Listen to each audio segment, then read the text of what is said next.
Hi hello ನಮಸ್ಕಾರ. ನೀವು ನೋಡ್ತಾ ಇದ್ದೀರಾ ಸುಮನ್ ಟಿವಿ ಕನ್ನಡ. ನಾನು ಮಹೇಶ್.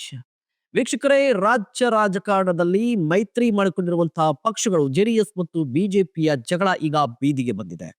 ಹಾದಿ ಬೀದಿಯಲ್ಲಿ ಈಗ ಜಗಳವನ್ನ ಆಡ್ಕೋತಾ ಇದ್ದಾರೆ. ವಾಗ್ಯುದ್ಧ ಕೂಡ ಶುರುವಾಗಿದೆ. ಮುಖ್ಯವಾಗಿ ಇಷ್ಟು ದಿನಗಳ ಕಾಲ ಕೇವಲ ಸೆಕೆಂಡ್ ಲೈನ್ ಲೀಡರ್ಸ್ ನಡುವೆ ಇದ್ದಂತ ಈ ಜಗಳ ಈಗ ಫ್ರಂಟ್ ಲೈನ್ ಲೀಡರ್ಸ್ ನಡುವೆ ಶುರುವಾಗಿದೆ.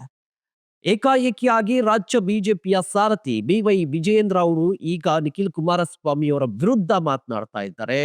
ಒಂದು ಸವಾಲನ್ನ ಹಾಕಿದ್ದಾರೆ. ಆ ಸವಾಲಿಗೆ ನಿಖಿಲ್ ಕುಮಾರಸ್ವಾಮಿ ಅವರು ಕೂಡ ರಿಯಾಕ್ಟ್ ಮಾಡಿದ್ದಾರೆ. ಹಾಗಾದ್ರೆ ಈ ಸವಾಲಿನ ಸಂಗತಿ ಏನು? ಜಗಳ ಯಾಕೆ ಶುರುವಾಗಿದೆ? ಇದರ ಕಂಪ್ಲೀಟ್ ರಿಪೋರ್ಟ್ ಅನ್ನ ಕೊಡ್ತಾ ಹೋಗ್ತೀನಿ. ಅದಕ್ಕೂ ಮುನ್ನ ನೀವಿನ್ನು ನಮ್ಮ ಚಾನಲ್ ಅನ್ನ ಸಬ್ಸ್ಕ್ರೈಬ್ ಮಾಡಿಲ್ಲ ಅಂದ್ರೆ ದಯವಿಟ್ಟು ಈ ಕೂಡಲೇ ಸಬ್ಸ್ಕ್ರೈಬ್ ಮಾಡಿ. ಜೆಡಿಎಸ್ ಬಿಜೆಪಿ ನಡುವೆ ಮೈತ್ರಿ ಆಗಿದ್ದಾಯ್ತು. ಮೈತ್ರಿಯ ಫಲಿತಾಂಶ ಲೋಕಸಭಾ ಚುನಾವಣೆಯಲ್ಲಿ ಪರ್ಫೆಕ್ಟ್ ಆಗಿ ಬಂತು. ಮೈತ್ರಿ ವರ್ಕೌಟ್ ಆಯ್ತು. ಅದಾದ ಬಳಿಕ ಇನ್ನ ಉಳಿದಿರುವಂತ ಟಾರ್ಗೆಟ್ ಏನು ಅಂತ ಹೇಳಿದ್ರೆ next local body election. Local body elections ಅಲ್ಲಿ ಮೈತ್ರಿ ಆಗುತ್ತಾ ಅಂತ ಹೇಳಿದ್ರೆ ದೇವೇಗೌಡರು ಇಲ್ಲ ಅಂತ ಹೇಳಿಕೆಯನ್ನ ಕೊಟ್ಬಿಟ್ಟಿದ್ರು. ಅದರಿಂದ ಒಂದಿಷ್ಟು ಕನ್ಫ್ಯೂಷನ್ಸ್ ಶುರುವಾಗಿತ್ತು.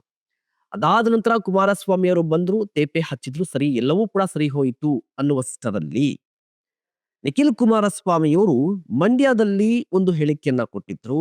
ಆ ಹೇಳಿಕೆಯಿಂದ ಮೈತ್ರಿಯಲ್ಲಿ ಬೆಂಕಿ ಹೊತ್ಕೊಂಡಿದೆ. ಹಾಗಾದ್ರೆ ಆ ಹೇಳಿಕೆ ಯಾವುದು ಅಂತ ಹೇಳಿದ್ರೆ ನಿಖಿಲ್ ಕುಮಾರಸ್ವಾಮಿ ಅವರು ಹೇಳಿದ್ದು, ಮುಂದಿನ ಸಿಎಂ ಅಂದ್ರೆ NDA ಗೆದ್ರೆ ನೆಕ್ಸ್ಟ್ ಕುಮಾರಣ್ಣ ಸಿಎಂ ಆಗ್ತಾರೆ. ನಿಖಿಲ್ ಕುಮಾರಸ್ವಾಮಿ ಅವರು ಕಳೆದ 1 ವರ್ಷದಿಂದ ಈ ಹೇಳಿಕೆಯನ್ನ ಕೊಡ್ತಾ ಇದ್ದಾರೆ. ನೆಕ್ಸ್ಟ್ ಬಿಜೆಪಿ ಜೆಡಿಎಸ್ ಮೈತ್ರಿ ವರ್ಕೌಟ್ ಆಗಿ 2028ರಲ್ಲಿ ಗೆದ್ರೆ ಕುಮಾರಸ್ವಾಮಿ ಅವರು ಸಿಎಂ. ಈ ಮಾತು ಕೇವಲ ನಿಖಿಲ್ ಕುಮಾರಸ್ವಾಮಿ ಅವರು ಮಾತ್ರ ಅಲ್ಲ, ಜೆಡಿಎಸ್ ನ ಬಹುತೇಕ ನಾಯಕರು ಮಾತನಾಡ್ತಾ ಇದ್ದಾರೆ. ಜೊತೆಗೆ ರಾಜಕಾರಣದ ಗಂಧ ಗಾಳಿ ಗೊತ್ತಿರುವಂತಹ ಎಲ್ಲರೂ ಕೂಡ ಇದನ್ನೇ ಅಂದಾಜು ಮಾಡ್ತಾ ಇದ್ದಾರೆ. ಜೆಡಿಎಸ್ ಬಿಜೆಪಿಯ ಮೈತ್ರಿ ವರ್ಕೌಟ್ ಆಗಿ ನೆಕ್ಸ್ಟ್ ಎಲೆಕ್ಷನ್ ಅಲ್ಲಿ ಗೆದ್ರೆ ಕುಮಾರಸ್ವಾಮಿ ಸಿಎಂ. ಇದಕ್ಕೆ ಪುಷ್ಟಿ ಕೊಡುವ ರೀತಿಯಲ್ಲಿ ಕುಮಾರಸ್ವಾಮಿ ಅವರು ಇತ್ತೀಚೆಗೆ ರಾಜ್ಯ ರಾಜಕಾರಣಕ್ಕೆ ಬರ್ತಾರೆ ಅಥವಾ ಬರ್ತೀನಿ ಅಂತ ಕುಮಾರಸ್ವಾಮಿ ಅವರು ಕೂಡ ಹೇಳಿಕೆಯನ್ನ ಕೊಟ್ಟಿದ್ರು. ಮೈತ್ರಿಗೆ ಸಾರಥಿ ಕುಮಾರಸ್ವಾಮಿ ಅಂತ ಹೇಳಿಕೆ. ಈ ಕುಮಾರಸ್ವಾಮಿ ಅವರು ಸಿಎಂ ಆಗೋದು ಬಿಜೆಪಿಯಲ್ಲಿ ಇರುವಂತಹ ನಾಯಕರಿಗೆ ಇಷ್ಟನಾ ಅಂತ ಹೇಳಿದ್ರೆ 100% ಇಷ್ಟ ಇಲ್ಲ. ಇದ್ರ ಬಗ್ಗೆ ಆಗಾಗ ಅಸಮಾಧಾನ ಹೊರ ಹಾಕ್ತಾನೇ ಇದ್ದಾರೆ. ಛಲವಾದಿ ನಾರಾಯಣ ಸ್ವಾಮಿ ಅವರು ಒಂದು ಹೇಳಿಕೆಯನ್ನ ಕೊಟ್ಟಿದ್ರು. 113 ಗೆದ್ರೆ ಮ್ಯಾಜಿಕ್ ನಂಬರ್ ಜೆಡಿಎಸ್ ನಿಂದ ಸಿಎಂ ಆಗ್ಲಿ ಅಂತ ಹೇಳಿದ್ರು. ಬಟ್ ಜೆಡಿಎಸ್ಗೆ 113 ಇದನ್ನು ಕೊಡ್ತಾರಾ? ಆದ್ರೆ ಜೆಡಿಎಸ್ಗೆ 113 ಗೆಲ್ಲುವಂತಹ ಅವಕಾಶ ಇದೆಯಾ ಅಂತ ಹೇಳಿದ್ರೆ ಚಾನ್ಸ್ ಇಲ್ಲ.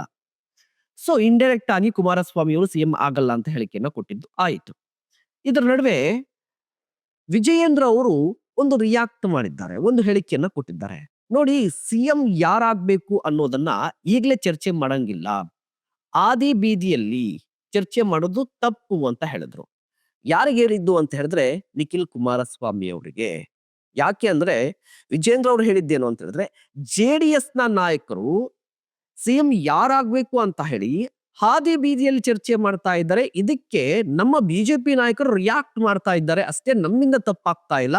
ಈ ಚರ್ಚೆ ಶುರುವಾಗಿದ್ದು, ಈ ಗೊಂದಲ ಶುರುವಾಗಿದ್ದು ಜೆಡಿಎಸ್ ನಾಯಕರಿಂದ, ಮುಖ್ಯವಾಗಿ ನಿಖಿಲ್ ಕುಮಾರಸ್ವಾಮಿಯಿಂದ ಅಂತ ಹೇಳಿಕೆಯನ್ನ ಕೊಟ್ರು. ಇದಕ್ಕೆ ನಿಖಿಲ್ ಕುಮಾರಸ್ವಾಮಿ ಅವರು ಕೂಡ ರಿಯಾಕ್ಟ್ ಮಾಡಿದ್ದಾರೆ. ಹಾದಿ ಬೀದಿಯಲ್ಲಿ ನಾವೇನ್ ಚರ್ಚೆ ಮಾಡ್ತಾ ಇಲ್ಲ, ನಾವು 4 ಗೋಡೆಯ ನಡುವೆ ಚರ್ಚೆ ಮಾಡ್ತಾ ಇದ್ದೀವಿ. ನಮ್ಮಲ್ಲಿ ಏನ್ ಚರ್ಚೆ ಆಗಿದೆಯೋ ಅಥವಾ JP ಭವನದಲ್ಲಿ ಏನ್ ಚರ್ಚೆ ಆಗಿದೆಯೋ ಅದನ್ನ ನಾನು ಬಹಿರಂಗವಾಗಿ ಹೇಳ್ತಾ ಇದ್ದೀನಿ ಅಂತ ಅವ್ರು ರಿಯಾಕ್ಟ್ ಮಾಡ್ತಾ ಇದ್ದಾರೆ.